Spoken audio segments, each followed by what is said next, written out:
వింత వింత కాంతులు పంచిపెట్టింది, ఆకాశంలో కొత్త చుక్క పుట్టింది. వింత వింత కాంతులు పంచిపెట్టింది.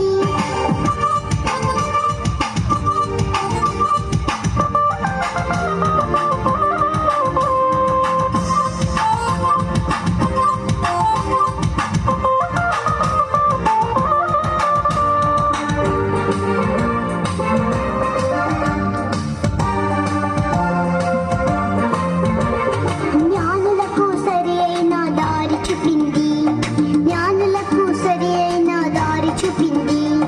బాలుడైన యేసు రాజు చెంత చేసింది, బాలుడైన యేసు రాజు చెంత